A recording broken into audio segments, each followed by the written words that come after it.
और महालक्ष्मी सेल्स आपके लिए तैयार है लेटेस्ट कंज्यूमर अप्लायंसेस के साथ। Branded air conditioners, best brands, best offers के साथ आपके लिए अवेलेबल है महालक्ष्मी सेल्स में। एयर कूलर्स जो आपके पूरे घर में ठंडी हवा से आपके दिन को और खुशनुमा बनाए। Single door refrigerator, double door refrigerators, inverter battery, deep freezers, विजी cooler, LED televisions, semi and fully automatic washing machines, water purifier, RO plus UV, आटा चक्की, water dispensers, water coolers, mini refrigerators, सभी appliances बेस्ट ब्रांड्स के best offers के साथ आपके लिए available है Mahalakshmi sales में।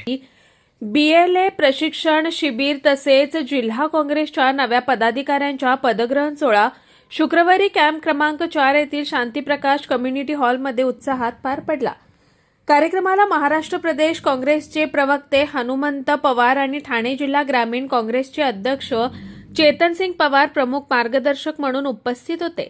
प्रदेश काँग्रेसचे श्याम पाखरे यांनी BLLची जबाबदारी, मतदार यादी पडताळणी आणि निवडणूक व्यवस्थापनाबाबत सविस्तर मार्गदर्शन केलं।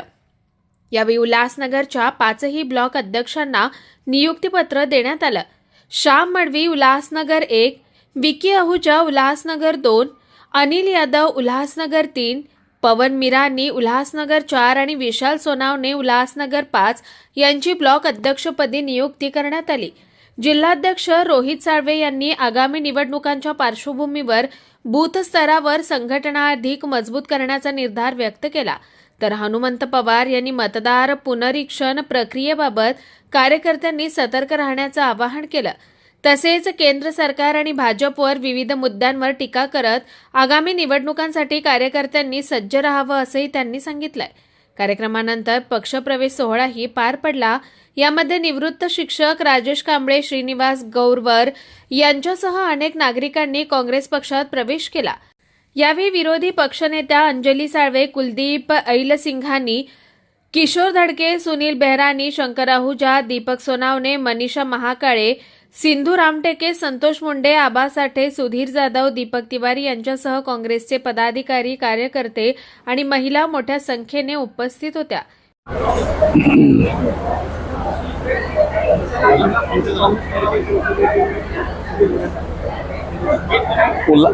उल्हासनगर काँग्रेस कमिटीच्या वतीने आज SIRच्या या प्रशिक्षण कार्यक्रमाला मी महाराष्ट्र प्रदेश काँग्रेसचे अध्यक्ष हर्षवर्धनजी सपकाळ साहेब यांच्या निर्देशाने उपस्थित होतो। आमचे मित्रबंधू इथले अध्यक्ष रोहितजी साळवे यांनी या कार्यक्रमाचं आयोजन केलं। SIR प्रक्रियेमधून कुठल्याही माणसाचं नाव वगळलं जाणार नाही यासाठी काँग्रेस पक्ष रोहितजींच्या नेतृत्वामध्ये पुढचा महिनाभर इथे काम करणार आहे। मतदारांना कुठलीही अडचण आली नाही पाहिजे, कागदपत्राची पूर्तता असो की इतर कोणत्या गोष्टी, याच्यामध्ये काँग्रेसचा कार्यकर्ता ब्लॉक लेवलपर्यंत, वॉर्ड लेवलपर्यंत मदत करणार आहे। निवडणुकीमध्ये मतदान करता आलं पाहिजे, यादीमध्ये नाव असलं पाहिजे। संविधान काँग्रेसनं आणलं, निवडणूक आयोग काँग्रेसनं स्थापन केला, मताचा अधिकार काँग्रेसनं दिला। तो मताचा अधिकार आता केंद्र सरकार निवडणूक आयोगाच्या मार्फत काढून घेण्याचं प्लॅनिंग करतंय।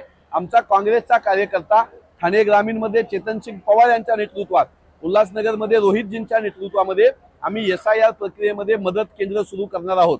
कुठल्याही बोगस नागरिकाला मतं नोंदवू देणार नाही आणि कुठल्याही वैध मतदाराचं नाव आम्ही वगळू देणार नाही असं सांगण्यासाठी आजचं आम्ही प्रशिक्षण शिबिर घेतलेलं होतं। महाराष्ट्र प्रदेश काँग्रेस येत्या काळामध्ये महागाईच्या विरोधामध्ये, बेरोजगारीच्या विरोधामध्ये, महिलांच्या सुरक्षेच्या बाजूनं आणि सामाजिक शांतता राहिली पाहिजे या बाजूनं या परिसरामध्ये काम करेल आणि 2029च्या निवडणुकांमध्ये या भागातून काँग्रेसला भरघोस प्रतिसाद मिळेल अशा अपेक्षेनं आमची ही तरुण मंडळी सगळी काम करत आहेत। त्यांना शाबासकी देण्यासाठी, त्यांचं कौतुक करण्यासाठी आणि त्यांचं संघटन समजून घेण्यासाठी मी हनुमंत पवार प्रदेश प्रवक्ता म्हणून इथं आलो होतो। उल्हासनगरची माणसं ही सामान्य माणसं आहेत, कष्ट करणारी माणसं आहेत, साधीभोळी माणसं आहेत। या माणसांना नागरी सुविधा मिळाल्या पाहिजे, महानगरपालिकेने सोयी सुविधा दिली पाहिजे, यासाठी काँग्रेस पक्ष इथं लढतोय। रोहितजींसारखे आणि त्यांच्या आई आदरणीय साळवेताई या विरोधी पक्ष नेता म्हणून इथं नेमल्या गेलेल्या आहेत, त्या जनतेच्या प्रश्नाला महानगरपालिकेमध्ये वाचा फोडतील आणि काँग्रेसचे विचार संघटन मजबूत करतील असा विश्वास मला आहे।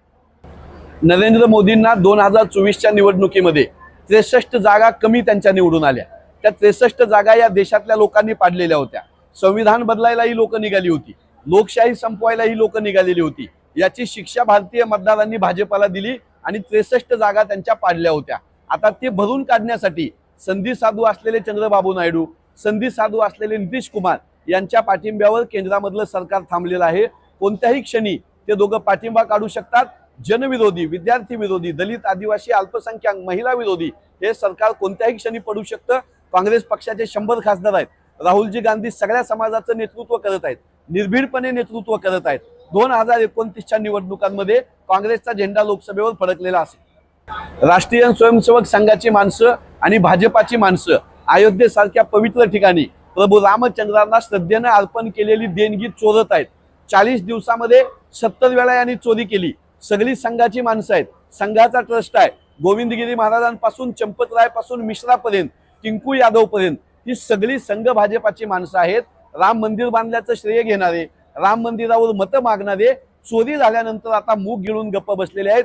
नरेंद्र मोदी, भाजपा आणि केंद्र सरकार, राष्ट्रीय स्वयंसेवक संघ यांनी आमच्या रामाच्या दानपेटीवर, मतपेटीवर जसा डल्ला घातला तसा दानपेटीवर डल्ला घातलेला आहे. देवाच्या दागिने चोरणारे, देवाच्या दरबारामध्ये टाकलेली देणगी चोरणारे हे चोरांचं सरकार आहे. बोलाचाच भात आणि बोलाचीच कडी किंवा लबाडा घरचं आवतण खाल्ल्याशिवाय खरं नाही असा पुरावा देवेंद्र फडणवीस देत आहेत.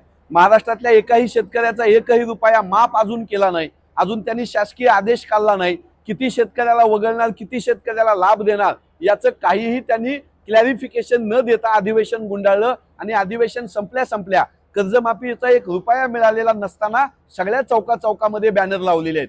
हे खोटारडं सरकार आहे. खोटं बॅनरवर छापतात आणि खरं मात्र लपवतात, अशी या सरकारची ओळख आहे. नुकत्याच प्रदेश ऑल इंडिया काँग्रेस व महाराष्ट्र प्रदेश काँग्रेसच्या वतीनं संघटन सृजन हा कार्यक्रम घेण्यात आला होता, ज्यामध्ये सर्वांना ही संधी दिली होती की आपण काँग्रेसमध्ये येऊ शकता आणि जिल्हाध्यक्ष असो, ब्लॉक अध्यक्ष असो, आपण कोणी इच्छुक असाल आणि आपल्यामध्ये क्षमता असेल आपण बनू शकता. त्याच माध्यमातून उल्हासनगरमध्ये जेव्हा 3 महिना पहिला हा कार्यक्रम झाला, त्या माध्यमातून संघटनेने मला पुन्हा एकदा जिल्हाध्यक्षाची पुन्हा संधी दिली आणि माझ्यासोबत नवीन 5 ब्लॉक अध्यक्षांना इथे नियुक्ती करण्यात आली. त्या 5 ब्लॉक अध्यक्षांचं पण इथे आज हनुमान पवार साहेब आले असल्याने त्यांच्या हस्ते त्यांचा पदग्रहणाचा सोहळा पण इथे आज सादर झाला. आता येणाऱ्या काळामध्ये आमचे जे 5 ब्लॉक अध्यक्ष आहेत त्याच्यामध्ये श्याम मडवी, विशाल सोनवणे, पवन मिरानी, विक्की आहुजा, अनिल यादव व त्यासोबतच आमचे माजी जे ब्लॉक अध्यक्ष आहेत किशोर धडकेजी असतील, सुनील बेहरानी असतील, नानिक आहुजा असतील, आमचे शंकर आहुजाजी असतील, कुलदीप अलसेकर, ही सगळी टीम मिळून येणाऱ्या काळामध्ये ताकदीने उल्हासनगरमध्ये काँग्रेस वाढवण्याचं काम करेल. आणि या जरी इथे असं बोलतात की विरोधी पक्ष नाही, पण विरोधी पक्ष काय असतो येणाऱ्या काळात आम्ही दाखवू. Bureau report, Swanand media, Ulhasnagar. ताज्या घडामोडींसाठी स्वानंद न्यूजला सबस्क्राईब करा आणि बेल आयकॉनवर क्लिक करा.